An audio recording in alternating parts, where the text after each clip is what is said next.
Assalamualaikum warahmatullahi wabarakatuh.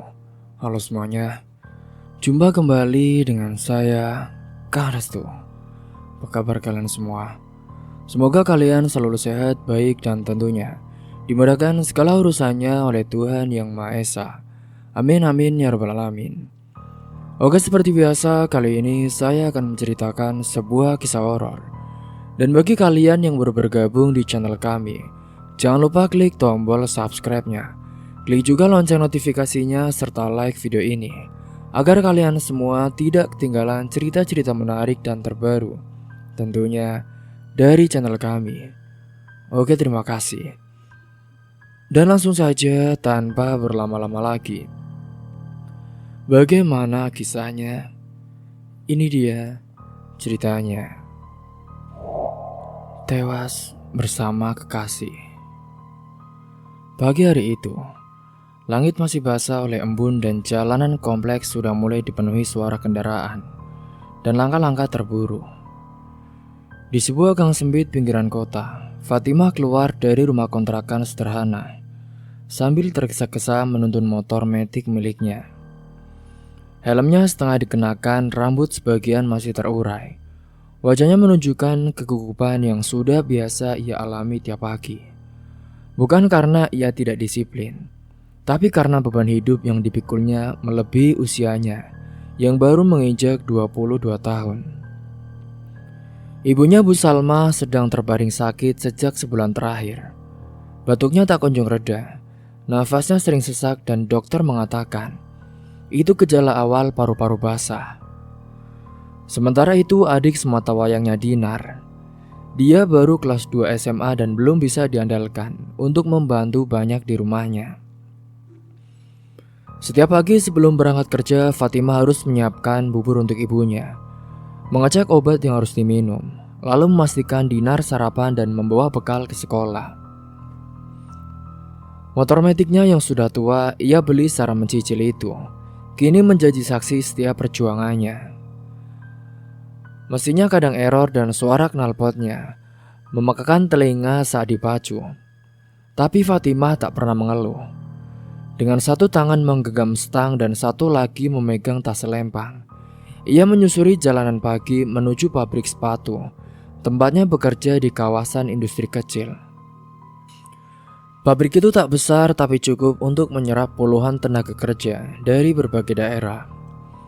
Fatimah bekerja di bagian produksi, tepatnya di bagian pengepakan sepatu.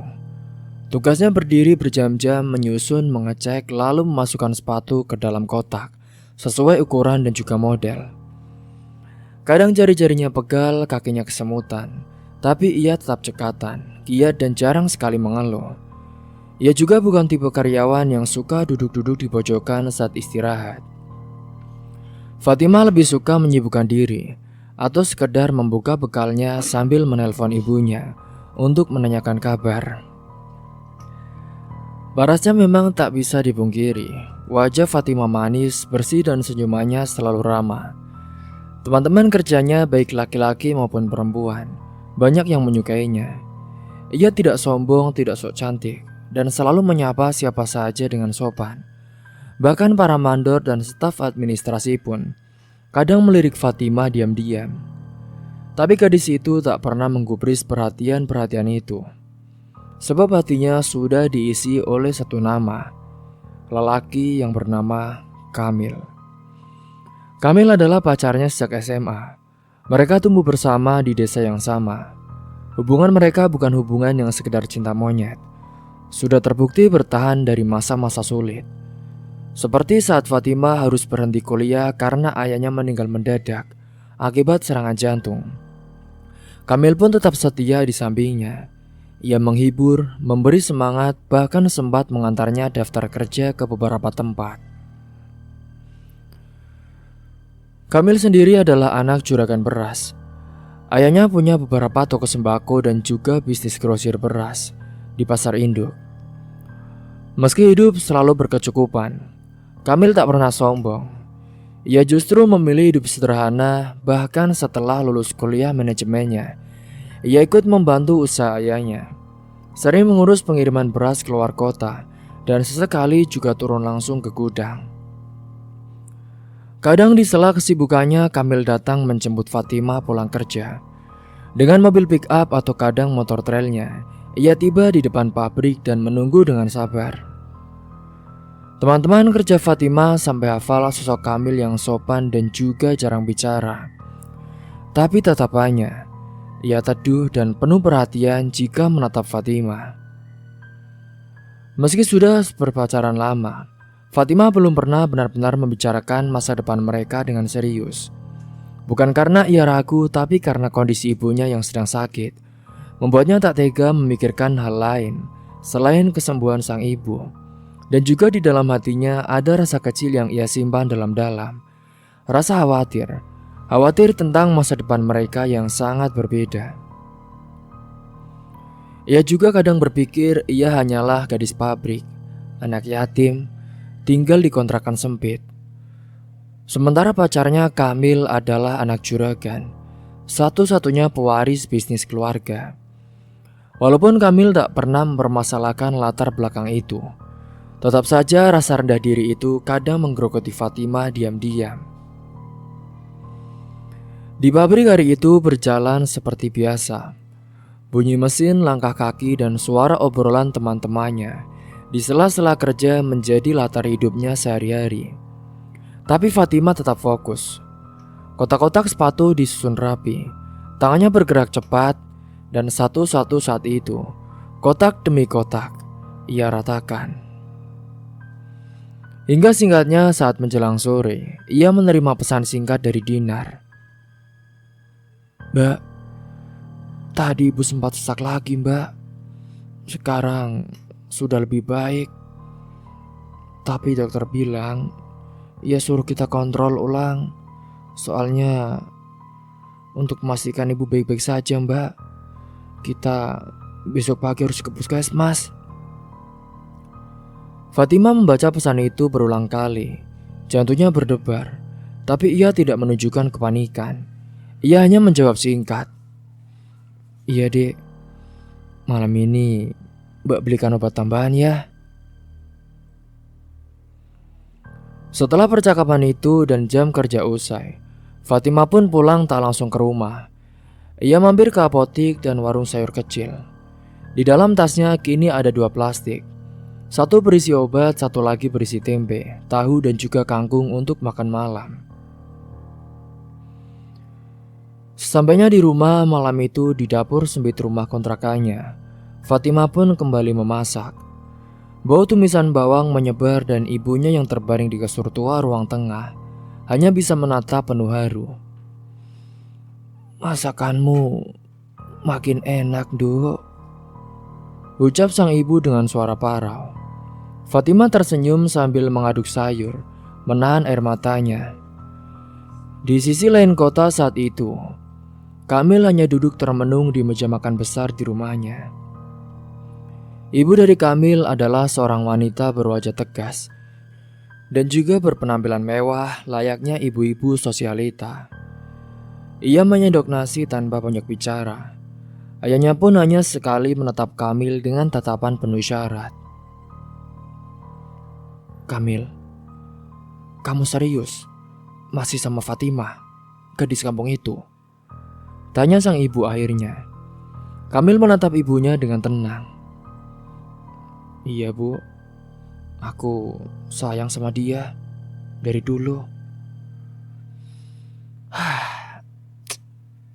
"Iya, Ibu tahu dia gadis baik.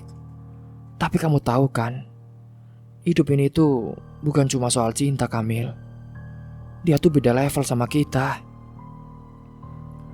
Ucapan-ucapan itulah kadang membuat Kamil heran. Kamil pun tak menjawab, ia hanya menunduk. Sementara itu saat malam semakin larut di rumah kontrakan Fatimah. Setelah makan malam dan memandikan ibunya dengan air hangat, Fatimah masuk ke kamar kecilnya. Ia mengecek ponsel, saat itu ada pesan dari pacarnya, Kamil. "Fatimah, besok aku mau ajak kamu bicara serius ya. Aku cuma ingin kamu tahu satu hal. Kamu jangan takut. Apapun yang terjadi, aku janji gak akan ninggalin kamu, Fatimah." Fatimah membaca pesan itu dengan tangan sedikit gemetar. Entah kenapa hatinya berdesir aneh. Ia pun lalu mematikan lampu dan menatap langit-langit kamar. Di dalam hati saat itu ia berdoa pelan, agar ia bisa diberikan kekuatan, diberikan jalan agar ia bisa bertahan dalam menghadapi semua cobaan yang telah dilaluinya. Dan setelah itu, ia pun tertidur. Malam itu terasa lebih sunyi dari biasanya, dan tak ada yang tahu bahwa keesokan harinya akan ada kejadian yang perlahan mengubah hidup mereka semua. Setelah malamnya berbincang dengan Kamil, singkat cerita, pada sore hari itu setelah jam kerja berakhir dan peluit panjang tanda pergantian shift terdengar, suasana pabrik sepatu perlahan mulai lengang. Beberapa rekan kerja Fatimah sudah bersiap untuk bersantai. Ada yang berencana nongkrong di warung kopi depan gang. Ada juga yang mengajak karaoke kecil-kecilan di rumah kos salah satu teman mereka.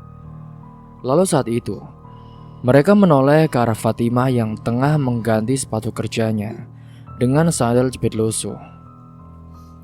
"Fatimah, ikut yuk. Kita karaoke yang di tempat si Yuni. Di sana ada cemilannya tahu." "Duh, gak bisa Rin. Aku udah janji mau ketemu Kamil. Mungkin lain kali aja ya." "Ya udah deh. Hati-hati ya." Kini saat itu, mereka pun tertawa riuh setelah mendengar Fatimah akan jalan dengan pacarnya. Fatimah hanya menunduk malu sambil buru-buru keluar dari pagar pabrik. Di luar sudah terlihat motor trail Kamil terparkir di bawah pohon trembesi. Kamil pun berdiri bersandar di motor, memakai kemeja biru tua dan celana jeans. Rambutnya yang agak gondrong diikat rapi ke belakang, tampan dan berwibawa seperti biasa.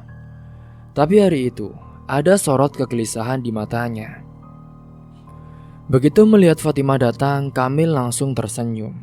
Mereka berjalan beriringan menuju warung kecil untuk membeli teh hangat, lalu duduk di bangku kayu panjang tak jauh dari sana. Kamil pun langsung menggenggam tangan Fatimah perlahan. "Sayang, aku mau kamu ikut ke rumah ya. Besok lusa, kalau kamu bisa. Soalnya biar mama tahu kalau aku serius sama kamu." Fatimah terdiam saat itu, jantungnya langsung berdetak tak karuan.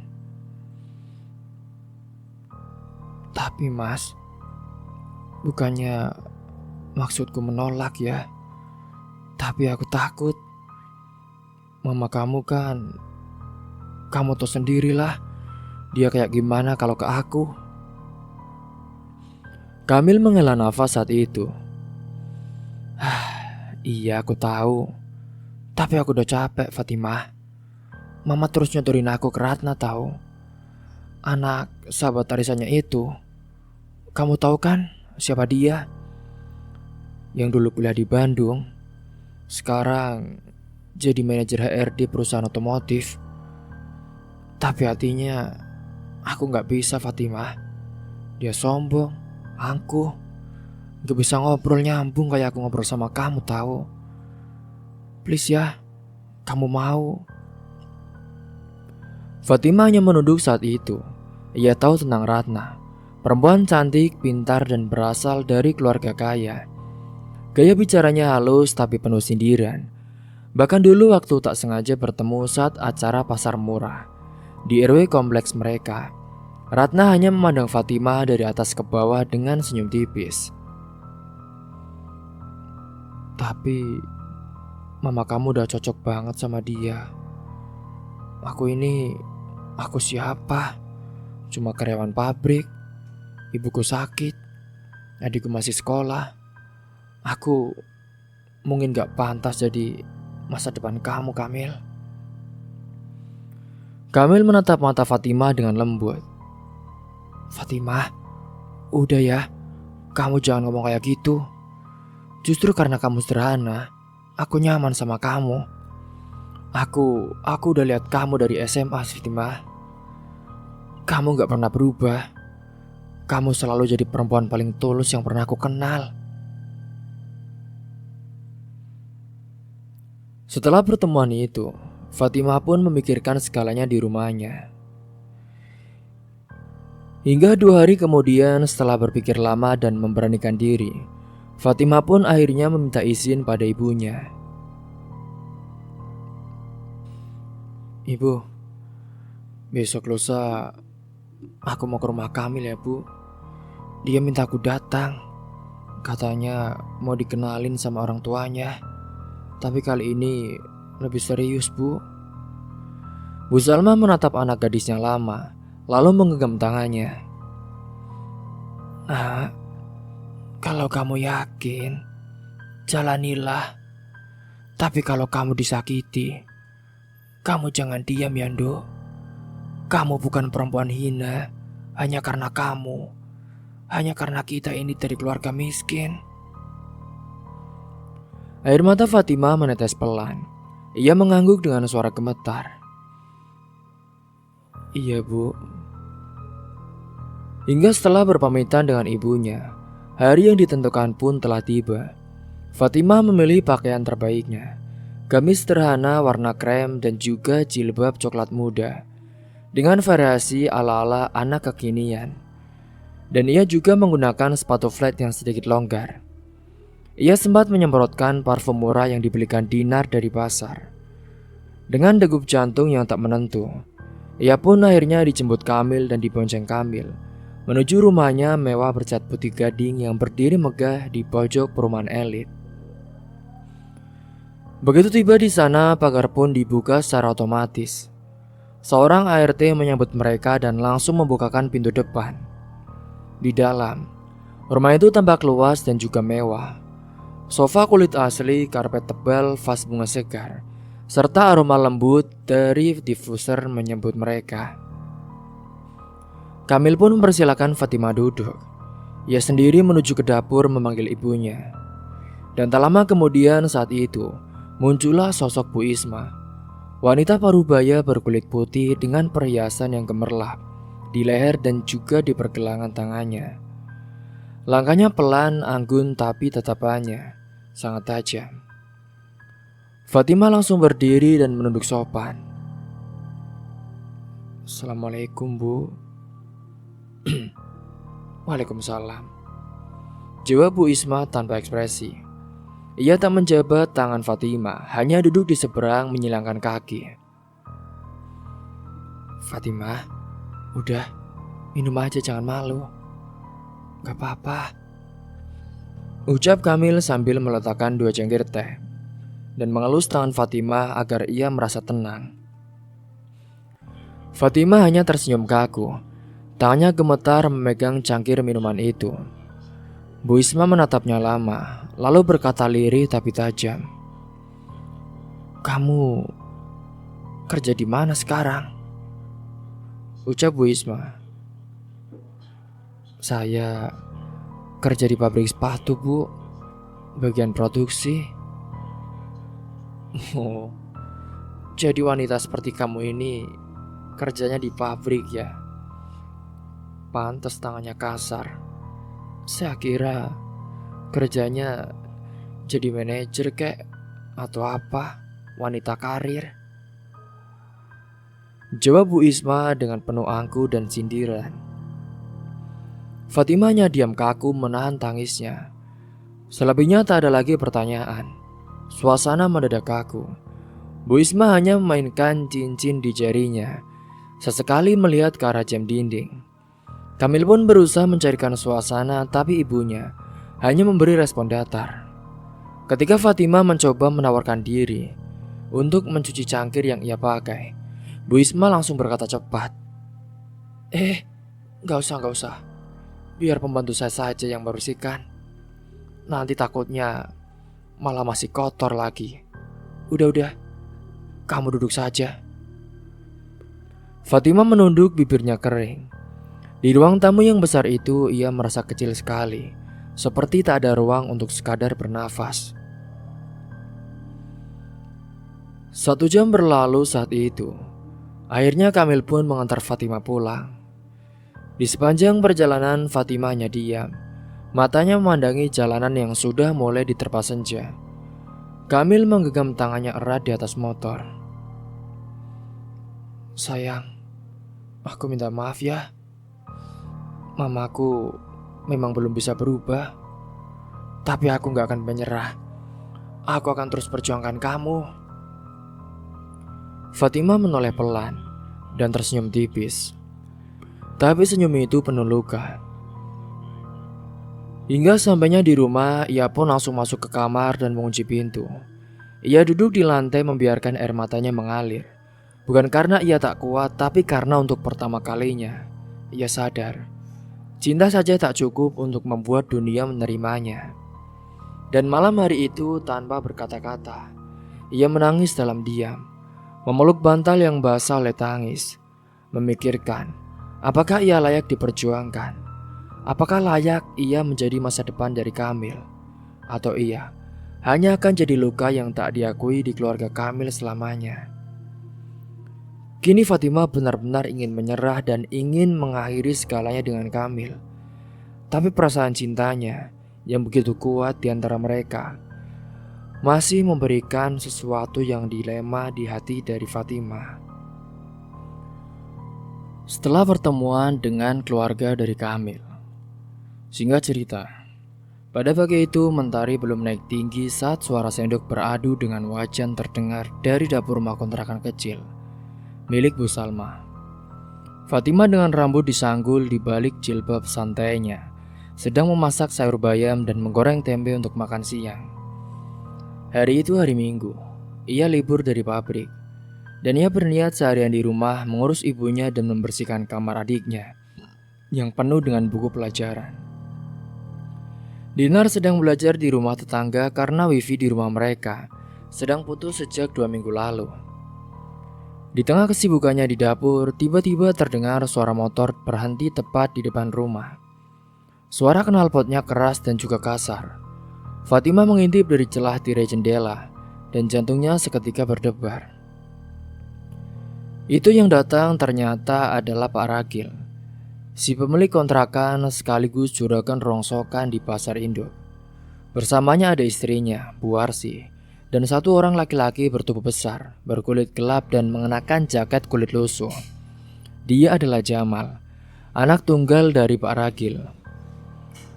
Fatimah langsung cemas, ia pun membersihkan tangannya dengan cepat dan keluar dari dapur. Ibunya yang sedang berbaring pun sudah duduk bersandar dengan bantuan bantal. Ia ikut panik melihat tamu-tamu datang tanpa pemberitahuan. Tok tok tok. Permisi. Assalamualaikum. Sapa Pak Ragil dengan datar. Fatimah membalas salam dengan gugup. Waalaikumsalam. Pak, silakan masuk, Pak. Mereka bertiga duduk di ruang tamu kecil yang hanya berisi satu kursi panjang reot dan meja kayu bekas. Fatimah menatap mereka sambil berdiri dan bingung. Fatimah, kami kesini niatnya baik, Duk. Ucap Bu Warsi sambil tersenyum penuh arti. Kamu kan udah kenal sama Jamal. Jamal ini udah lama suka sama kamu. Dia juga kerja bantuin bapak di lapak rongsok. Dan sekarang sudah mapan. Rumah juga udah punya sendiri. Ya, maksud kami kesini, kami ingin melamar kamu, Dok. Kalau bisa sih cepat-cepat kita resmikan, biar kamu gak capek kerja di pabrik terus. Mendengar ucapan itu, Fatimah tercekat. Matanya menatap Jamal yang duduk dengan santai sambil menatapnya dari atas ke bawah. Tatapannya tak sopan, ada kesan menguasai seperti menilai barang dagangan. Fatimah pun merasa muak. Ia menelan ludah kemudian berkata pelan. Tetapi maaf Pak, Bu, saya belum siap menikah. Saya belum kepikiran ke arah sana. Saya juga masih harus rawat ibu saya. Dan Jamal tiba-tiba menyela, suaranya keras. Belum siap apanya sih kamu, Fatima? Kamu ini nunggu apa lagi sih? Kamu udah kerja, umur juga udah cukup. Atau kamu masih mikir si Kamil itu? Iya, anak juragan yang cuma main-main doang sama kamu. Udahlah Fatima, lagian ibu dari Kamil kan gak setuju kalau kamu punya hubungan sama dia. Fatima terkejut saat itu. Ia merasa dilecehkan, tapi berusaha tetap tenang. Saya gak pernah janji apa-apa sama siapapun ya mas. Dan saya gak nyaman dijodohin begini. Apalagi tanpa bicara lebih dulu. Paragil yang melihat kegigihan Fatima, ia terlihat mulai kesal. Fatima, kamu tahu kan kontrakan ini punya siapa? Ibu kamu juga masih punya hutang sama saya. Kalau memang kamu gak mau jadi keluarga saya, ya wes silakan. Tapi lunasi hutang-hutang itu. Dan kamu cari kontrakan lain bulan depan. Mendengar itu Bu Salma pun mencoba bicara. Suaranya pelan karena lemas. Pak, jangan begini toh Pak. Maafin Fatima. Mungkin anak saya memang belum siap. Ia juga kasihan Pak. Hidupnya untuk menafkahi kami. Saya minta maaf ya Pak. Saya mohon jangan usir kami Paragil. Saya juga masih sakit, belum bisa bekerja. Mohon sebentar sabar ya Pak. Ibu, Bu Arsi, mohon ya Bu. Tapi Paragil angkat tangan saat itu. Ia pun menyela. Saya sudah sabar terlalu lama ya Bu Salma. Kalau Fatima udah ngerasa lebih tinggi dari anak saya, yowes, silakan cari tempat tinggal lain. Suasana makin tegang saat itu. Air mata mulai menggenang di mata Fatima. Ia memeluk ibunya yang mulai gemetar, berusaha menenangkan. Tapi di tengah semua itu, suara motor kembali terdengar di depan rumah. Saat itu, Kamil tiba-tiba datang. Ia mengenakan kemeja putih dan juga celana krem. Wajahnya bersih dan segar, tangan kirinya membawa tas plastik berisi makanan. Rencananya hari ini ia ingin mengajak Fatima dan ibunya makan siang di taman kota. Begitu ia masuk dan melihat suasana panas itu, ia langsung tahu ada yang tak beres. Fatima, ini ada apa ya? Tanya Kamil. Fatima hanya menatapnya dengan mata penuh beban. Kemudian tanpa pikir panjang, ia pun langsung berjalan ke arahnya dan memeluk Kamil erat di depan semua orang. Paragil dan Jamal pun sontak berdiri. Jamal yang sudah marah, ia menuju Kamil sambil membentak. Woi, lo datang seenak-enaknya ya. Ini tuh rumah orang, bukan tempat pacaran. Kamil menatap Jamal dengan tajam. Saya datang baik-baik ya mas. Saya ini pacarnya Fatima, calon suaminya dia. Dan saya tahu dia bukan barang yang bisa kamu paksa buat dilamar. Jadi saya mohon, hormatilah dia. Paragil pun menahan Jamal yang mulai melangkah maju dengan emosi. Wes, sudahlah. Kamil, kamu ini kan anak juragan. Jangan campuri urusan sini. Saya nggak suka ya orang luar ikut-ikutan. Kamil menatap Paragil dengan nada tegas. Saya nggak boleh ikut-ikutan pak. Tapi kan Fatima ini pacar saya pak. Jadi saya berhak membelanya. Kalau memang ini soal utang, nanti saya bantu bayarkan. Tapi jangan paksa Fatima menikah dengan orang yang dia nggak mau. Itu haknya. Fatima menangis saat itu, tapi ia merasa sedikit lega. Selama ini ia menahan semuanya sendirian, dan sekarang ada Kamil yang memang berdiri di sampingnya. Paragil mendengus kemudian berkata dengan suara lantang. Baiklah, kalian boleh pergi dari rumah ini. Tapi ingat, akhir bulan saya mau kontrakan ini kosong. Dan utang yang belum dibayar saya tagih penuh. Kalau enggak, saya ambil barang-barang di rumah ini. Dengan langkah kasar, Jamal dan orang tuanya pun pergi. Suara motor mereka menggerung keras menghilang di tikungan. Kamil menggenggam tangan Fatimah erat. Ia pun menatap ibunya yang tampak pucat dan gelisah, lalu duduk di sampingnya. Ibu tenang ya.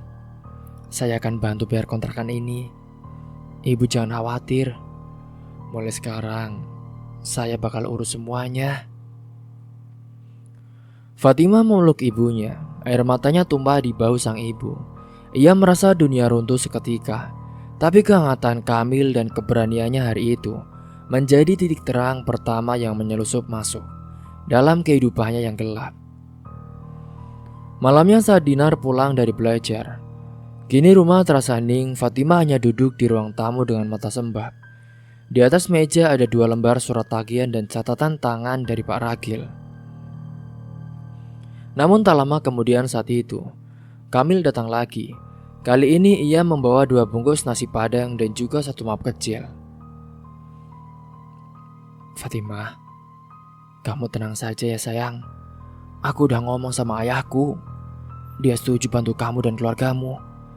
Asal kamu jangan takut minta tolong.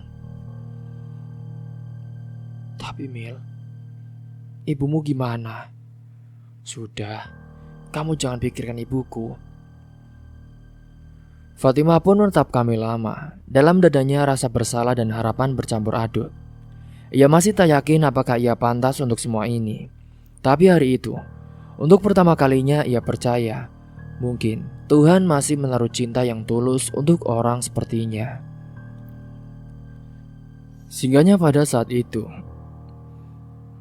setelah Kamil mau membantu keluarga dari Fatimah, hari itu langit mendung menggantung rendah, seolah menyimpan firasat yang tak mengenakan. Di dalam rumah kontrakan baru Fatimah yang lebih kecil dari sebelumnya, tapi lebih tenang karena tak lagi bersangkut paut dengan Pak Ragil dan juga keluarganya. Suasana terasa sedikit lega, terutama karena bantuan Kamil yang begitu besar. Ia rela membayarkan sisa utang Bu Salma, mencarikan kontrakan baru yang cukup layak, bahkan membantu Dinar agar bisa membeli seragam baru dan ponsel bekas untuk keperluan sekolah daring. Fatimah awalnya menolak, merasa tak enak hati, tapi Kamil menenangkannya. Ia bilang ia tak memberi karena kasihan, tapi karena sayang. Dan ia ingin Fatimah tak perlu lagi memikul beban itu sendirian. Bantuan itu tak hanya materi, tapi juga kehadiran Kamil yang nyaris setiap sore datang membantu mengurus Bu Salma, membelikan obat dan kadang menemani Dinar belajar. Namun di balik semua kebaikan itu, awan gelap mulai menggumpal di tempat lain. Di rumah besar keluarga Kamil, ibunya Bu Isma yang selama ini diam tapi menyimpan kecurigaan, akhirnya membuka mulutnya setelah memeriksa rekening tabungan suaminya yang mendadak berkurang drastis.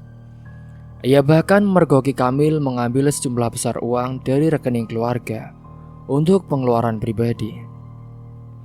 Awalnya ia pikir uang itu untuk bisnis, tapi setelah ia menyelidiki, barulah ia baru tahu bahwa uang itu digunakan untuk membantu keluarga Fatimah. Ia pun marah besar, amarahnya tak bisa lagi dibendung. Ia merasa dilecehkan sebagai ibu, sebagai istri, dan sebagai perempuan yang selama ini berjuang menjaga martabat keluarganya. Dasar kurang ajar. Anak itu sanak pabrik, perempuan miskin yang moros anakku seperti lintah. Ini tak bisa dibiarkan. Geram Bu Isma di ruang tamu sambil membanting cangkir teh ke lantai. Pecahnya berhamburan membuat salah satu pembantu rumah takut mendekat. Sementara Pak Rahman, suami Bu Isma, hanya bisa menghela nafas, tak ingin terlalu ikut campur. Bu, biarkan saja anakmu memilih jalannya. Kamil itu kan sudah dewasa, Bu. Namun Bu Isma tak tinggal diam. Ia merasa harga dirinya sebagai ibu diinjak-injak. Ia merasa Fatimah telah merebut anak kebanggaannya. Dalam diam saat itu ia menyusun rencana. Singkatnya beberapa hari kemudian, kejadian aneh mulai menghantui Fatimah dan keluarganya di rumah kontrakan barunya itu. Malam pertama ketika angin bertiup kencang, tiba-tiba terdengar suara lemparan benda ke atap rumah. Fatimah yang sedang mengganti perban di kaki ibunya, ia pun sontak terkejut. Ketika ia keluar tak ada siapa-siapa, tapi di halaman depan, ia menemukan bangkai kucing dalam keadaan mengenaskan. Bulunya rontok dan tubuhnya membusuk. Ia pun menjerit. Dinar yang sedang belajar pun, ia merasa sangat ketakutan dan menangis. Bu Salma hanya bisa mengucap istighfar dengan nafas tersengal. Astagfirullahaladzim. Kenapa ada bangkai di depan rumah kita, nak? Siapa yang meneror kita? Aku nggak tahu, Bu. Ya Allah, kenapa ini? Hingga keesokan harinya, kejadian serupa pun terjadi lagi. Kali ini bangkai yang penuh darah dilempar ke belakang rumah. Lalu pada sore harinya, ada sepucuk surat misterius diselipkan di bawah pintu dengan tulisan tangan kasar dan juga menyudutkan. Kalau kamu masih dekat-dekat dengan Kamil, maka bersiaplah. Rumah ini tidak akan pernah aman untukmu dan juga keluargamu. Fatimah menggigil saat membacanya. Tangannya gemetar. Ia pun langsung merobek surat itu dan membuangnya ke bak sampah. Tapi malam-malam berikutnya makin menyeramkan. Ada suara langkah kaki di depan pagar. Ada lemparan batu ke jendela. Bahkan ada saat Dinar melihat sosok bayangan berdiri diam di ujung gang saat tengah malam. Ketakutan pun mulai menguasai mereka. Fatimah beberapa kali mencoba tidak menceritakan hal ini kepada Kamil karena ia tak ingin membebaninya. Tapi Dinar yang sudah tak tahan akhirnya membuka suara saat Kamil datang membawa buah-buah tangan ke rumahnya. Kak Kamil, aku takut, Kak. Akhir-akhir ini rumahku ini dilempari bangkai. Kamil langsung terdiam. Matanya menyipit dan wajahnya mengeras. Bangkai? Bangkai apa, Dinar? Ya bangkai binatang, Kak. Kenapa kalian gak bilang ke aku sebelumnya? Tanyanya. Fatimah menunduk saat itu. Aku gak mau, Mas. Aku takut kamu tambah terbebani. Mungkin ini cuma anak-anak iseng atau orang iseng yang suka godain aku. Tapi Kamil tahu ini bukan sekedar iseng. Ia merasakan sesuatu yang janggal, terlalu terarah, terlalu sering, dan semua itu terjadi setelah ia secara terbuka membela dan membantu keluarga Fatimah. Seiring berjalannya waktu setelah teror-teror dari suruhan ibu dari Kamil, kini Kamil pun mau tak mau membantu memasang CCTV kecil di sudut pagar dan di belakang rumah kontrakan dari Fatimah. Ia juga memberi nomor telepon polisi tetangga dan menyuruh Dinar menyimpannya. Namun teror itu belum berhenti. Tepatnya di malam keempat setelah CCTV dipasang, CCTV kini merekam dua orang bertopeng melemparkan bangkai burung gagak ke depan rumah. Salah satu dari mereka sempat bicara lantang. Ingat pesan kami, menyingkirlah. Kamil marah saat itu. Ia pun mengambil rekaman itu dan langsung melapor ke polisi. Tapi seperti banyak kasus teror kecil lainnya, laporan itu hanya diterima tanpa ditindaklanjuti. Hingga keesokan paginya saat itu, Kamil pun memutuskan bicara langsung kepada ibunya. Bu, aku ingin bicara dengan ibu. Tolong ibu jujur kepada aku ya, Bu. Siapa yang sudah meneror rumah dari Fatimah, Bu? Aku mohon ibu jawab. Kamu ini apa-apaan sih? Kamu kok malah belain dia? Kamu malah fitnah ibumu sendiri. Aku gak fitnah ibu ya, Bu. Aku hanya bertanya. Udahlah Kamil, kamu tuh gak pantas sama Fatimah. Lebih baik kamu sama anak teman ibu. Dia cantik, wanita karir sukses, Anak orang kaya sedangkan dia. Udahlah Bu, aku gak mau bahas ini lagi. Aku minta sama ibu, kalau ibu tahu yang melakukan ini, tolong hentikan Bu. Ini bukan cara orang dewasa menyelesaikan masalah ya. Bu Isma menatapnya dingin. Kamu pikir ibu segila itu sampai menyuruh orang melempari bangkai ke rumah orang? Kamil pun tidak menjawab. Ia hanya menatap ibunya dalam diam. Tapi Bu Isma bangkit dari sofa dan mendekatinya. Kamil, kamu dengarkan ibu baik-baik. Perempuan itu akan membawa kamu jatuh ya. Kamu anak tunggal. Kamu pewaris nama baik keluarga ini. Dan kamu hancurkan semuanya karena perempuan pabrik miskin itu. Hentikan ya Bu. Ibu gak pernah tahu siapa Fatimah. Dia perempuan yang jauh lebih mulia dari perempuan manapun Bu, yang pernah ibu kenalkan ke aku. Dia pekerja keras, jujur, dan juga tulus Bu. Tapi dia miskin. Justru karena itulah aku kagum ya Bu. Dia bisa berdiri tegak meskipun dunia menghimpitnya. Suasana tegang tak ada lagi yang bisa diucapkan. Kamil pun akhirnya pergi, meninggalkan ibunya yang masih berdiri kaku. Tapi dalam hatinya, Bu Isma tidak tinggal diam. Jika Kamil tak bisa dilepaskan dari Fatimah dengan cara halus, maka akan ada cara lain.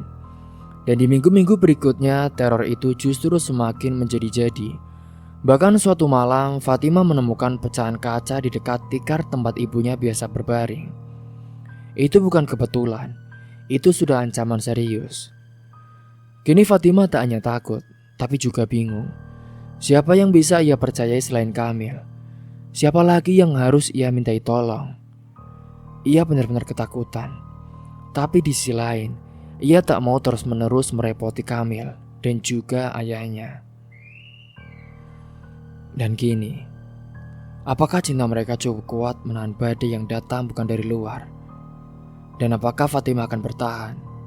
Atau akan memilih menyerah demi keselamatan keluarganya? Di sisi lain saat itu, Bu Isma, ibu dari Kamil, tak henti-hentinya terus menyerang dan meneror keluarga Fatimah agar dia benar-benar bisa pergi dari kehidupan Kamil. Sampai di sini dulu ceritanya. Tunggu kelanjutannya di part selanjutnya. Mungkin itu saja yang dapat saya sampaikan, kurang lebihnya mohon maaf apabila ada salah kata ataupun ucapan yang kurang berkenan bagi kalian semua. Sampai jumpa di cerita selanjutnya. Akhir kata, wassalamualaikum warahmatullahi wabarakatuh.